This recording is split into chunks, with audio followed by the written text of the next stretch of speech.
ओम नमो भगवते वासुदेवाय नमो नमः। नमस्कार दोस्तों, स्वागत है आपका मेरे चैनल में। आज के इस वीडियो में हम कार्तिक मास व्रत कथा महात्म्य 7वां अध्याय सुनेंगे। कार्तिक मास व्रत कथा के 7वें अध्याय में नारद जी कार्तिक मास के व्रतों के नियमों के बारे में बता रहे हैं। साथ ही कौन सी तिथि को कौन सा भोजन करना चाहिए और क्या नहीं करना चाहिए। कार्तिक मास का व्रती सदा ब्रह्मचर्य से रहे, पृथ्वी पर शयन करे और दिन के चौथे पहर को केवल एक बार पत्तल पर खाए। तो चलिए जानते हैं कार्तिक मास व्रत कथा का 7वां अध्याय विस्तार से। श्री नारद जी बोले, हे राजन, अब कार्तिक मास का व्रत करने वालों के नियम सुनिए। मैं संक्षेप में कहता हूँ। जो व्यक्ति कार्तिक मास का व्रत करता है वह सब तरह के आमिष, उर्द, मधु, राई, खटाई तथा मदकारी वस्तुओं का भक्षण न करे। वह व्रत करने वाले दूसरे का अन्न न ग्रहण करे, किसी से विद्वेष न रखे तथा तीर्थ के अतिरिक्त विदेश न जाए।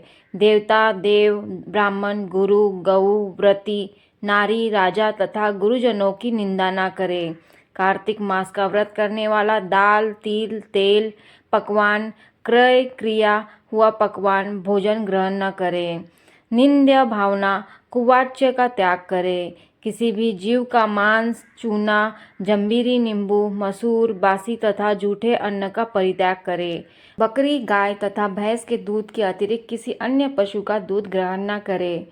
फिर कार्तिक मास के व्रती सदा ब्रह्मचर्य से रहे, पृथ्वी पर शयन करे और दिन के चौथे पहर को केवल एक बार ही पत्तल पे खाए। कार्तिक का व्रती नरक चतुर्दशी को तेल लगाए। इसके अतिरिक्त दूसरी तिथियों में तेल लगाकर स्नान त्याज्य है। कार्तिक व्रती मनुष्य सिंघाड़ा, कोहड़ा, प्याज, भंटा, गाजर, मूली इन सब वस्तुओं का ग्रहण न करे। लौकी व भंटा, कोहड़ा, कटेरी का फल, तरबूज तथा कैत इनको कार्तिक मास का व्रती को त्याग करना चाहिए। व्रती मासिक धर्म के समय स्त्री से, चांडाल, पापी, ब्राह्मण द्रोही और नास्तिकों से संभाषणी न करे।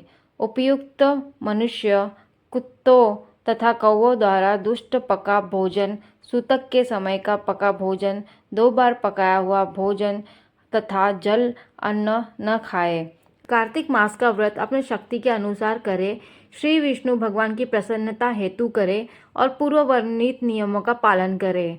कार्तिक व्रत करने वाला प्राणी प्रतिपदा को कुंभड़ा, द्वितीया को कटहल, तृतीया को तरुणी स्त्री, चतुर्थी को मूली, पंचमी को बेल, षष्ठी को तरबूज, सप्तमी को आंवला, अष्टमी को नारियल, दशमी को लौकी, एकादशी को परवल, द्वादशी को बेर, त्रयोदशी को भंटा, चतुर्दशी को गाजर तथा पूर्णिमा को शाक ये वस्तुएं तथोक्त तिथियों में न खाए और रविवार को आंवला का भक्षण न करे। व्रती इन शाकों में से या और वर्जित शाकों में से कोई शाक खाना चाहे तो ब्राह्मण को देकर खाए। यही विधान माघ मास के व्रत के लिए भी है। देवोत्थानी एकादशी में पूर्वोक्त विधानुसार नृत्य, जागरण, गायन, वादन आदि करे। इस प्रकार विधिवत व्रत करने वाला व्रती को देखकर यम के दूत जैसे सिंह की गर्जना से हाथी भाग जाते हैं, उसी तरह वहां से भाग जाते हैं। यह कार्तिक व्रत सब व्रतों में श्रेष्ठ है। इसके अतिरिक्त जितने व्रत यज्ञादि है वे शत संख्या होकर भी इसकी तुलना नहीं कर सकते, क्योंकि यज्ञादि करने वाले प्राणी केवल स्वर्ग में ही निवास करते हैं, किंतु कार्तिक व्रती उससे भी श्रेष्ठ वैकुंठ लोक में जाते हैं। इस जगत में भुक्ति मुक्ति दाता जितने भी पुण्य क्षेत्र है वे सब कार्तिक व्रती के शरीर में निवास करते हैं। खराब सपने, मनसा, वाचा और क्रमना किसी प्रकार का भी पाप हो, वह सब कार्तिक व्रत करने वाले प्राणी को देखते ही नष्ट हो जाते हैं। जिस प्रकार राजा की रक्षा उनके सेवक अंगरक्षक लोग करते हैं, उसी के भांति कार्तिक व्रत करने वाले की विष्णु भगवान की आज्ञा से इंद्रादिक देवता करते हैं। विष्णु भगवान का व्रत करने वाले मनुष्य जहाँ भी वर्तमान रहता है वहाँ पूजित होता है। वहाँ पर ग्रह, भूत, पिशाच आदि कोई भी नहीं रह पाता।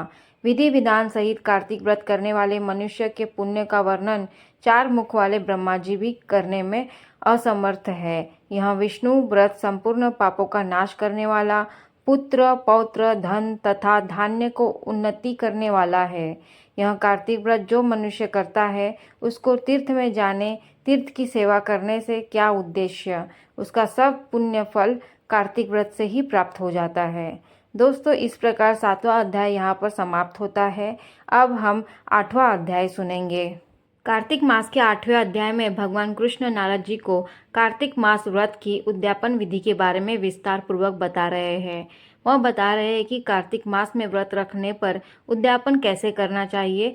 तो चलिए विस्तार से जानते हैं 8वां अध्याय। श्री नारद जी बोले कि हे राजन, अब मैं कार्तिक के व्रत की उद्यापन विधि प्रकार से वर्णन करता हूँ, उसे ध्यान से सुनिए। व्रती को चाहिए कि कार्तिक मास में शुक्ल पक्ष की चतुर्दशी को व्रत के संपूर्ण फल प्राप्त और विष्णु भगवान की प्रसन्नता के लिए उद्यापन करे। तुलसी जी के ऊपर सुंदर 4 दरवाजे बनाए, वंदनवार तथा फूलों से सुसज्जित करे। चौवर से सुशोभित वह मंडप बनाए।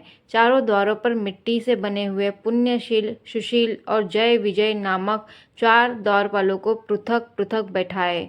तुलसी की जड़ में 4 रंगों से सुशोभित उत्तम सर्वतोभद्र का चक्र बनाए।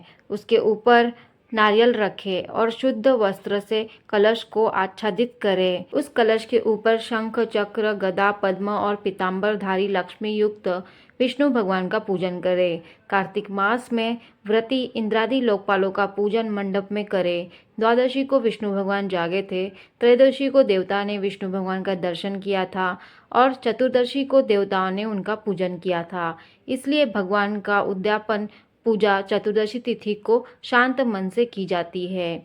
इस दिन संयम और शांत चित्त से व्रत भी करना चाहिए। अपने गुरु की आज्ञा अनुसार सुवर्ण की मूर्ति बनाकर षोडशोपचार तथा विविध नैवेद्य से भगवान का पूजन करना चाहिए। विविध प्रकार के मांगलिक गायन, वाद्य तथा कीर्तन करके उस रात्रि में जागरण करना चाहिए। जो प्राणी श्रद्धापूर्वक भगवान का कीर्तन करते हैं, उन लोगों को शत जन्म के एकत्रित किए हुए पाप भी विनष्ट हो जाते हैं। जो लोग जागरण करके प्रेम पूर्वक भगवान का कीर्तन तथा नृत्य करते हैं, उनको 1 सहस्त्र गोदान का फल प्राप्त होता है। जो प्राणी भगवान के सम्मुख नृत्य गान पूर्वक कौतुक करते हैं, उनके अनेक जन्मार्जित पातक तुरंत नष्ट हो जाते हैं। जो प्राणी विष्णु भगवान का पूजा नृत्याधिक कौतुक करता है, जागरण करता है, उनके चरित्र का पाठ करके विष्णु भक्तों को प्रसन्न करता है, व्यर्थ की बातों का त्याग कर मुख से बांसुरी बजाता है। इन भक्ति भावनाओं से युक्त जो मनुष्य रात्रि भर जागरण करता है, उसे करोड़ों तीर्थों के करने के समान पुण्य फल प्राप्त होता है। तदनंतर पूर्णमासी को स्त्री सहित श्रेष्ठ 30 ब्राह्मणों को या केवल एक ही श्रेष्ठ ब्राह्मण को सामर्थ्य अनुसार भोजन कराए, क्योंकि इसी दिन विष्णु भगवान ने भक्तों को वरदान दिया था और मत्स्य रूप धारण किया था। अंततः इस तिथि को दान, हवन, जप आदि कुछ भी विष्णु भगवान के निमित्त होता है, वह अक्षय फल को देने वाला होता है। इस कारण व्रती को 1 या 30 ब्राह्मणों को भोजन कराना चाहिए।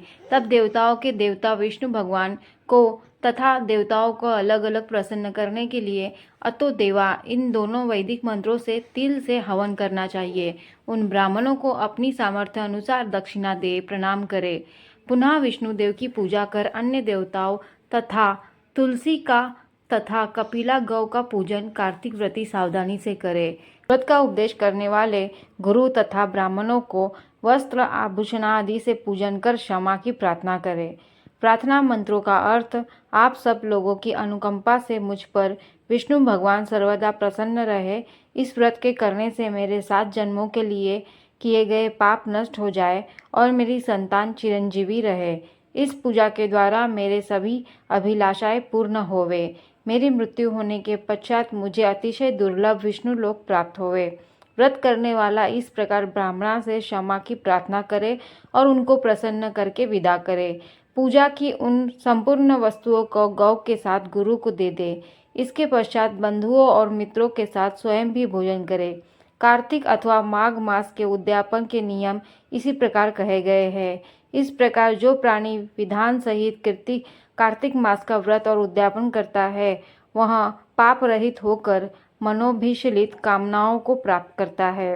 अंत में विष्णु लोक में निवास करता है। तीर्थों, दानों तथा सब व्रतों को करने से जो फल प्राप्त होते हैं, उनसे करोड़ गुना अधिक पुण्य फल विधि पूर्वक कार्तिक मास का व्रत करने से मिलता है। वे प्राणी धन्य है, वे पूजनीय है और उन्हीं का इन संसार में जन्म लेना सफल है, जिन्होंने विष्णु भगवान की भक्ति में तल्लीन होते हुए कार्तिक मास का व्रत किया है। कार्तिक मास का व्रत करने वाले पुण्य भय से उसके समस्त पाप कांप जाते हैं और इधर उधर भागने लगते हैं और कहते हैं कि अब हमारा जाना होगा ही। इस कार्तिक मास के व्रत के विधान को जो भक्तिपूर्वक सुनता है या वैष्णवों के सम्मुख सुनता है, ये दोनों इस व्रत द्वारा इस व्रत से प्राप्त होने वाले पापनाशक सभी फल को प्राप्त करते हैं। दोस्तों, इस प्रकार अध्याय यहाँ पर समाप्त होता है। आगे के अध्याय आपको आने वाली वीडियो में मिल जाएगी। राधे राधे।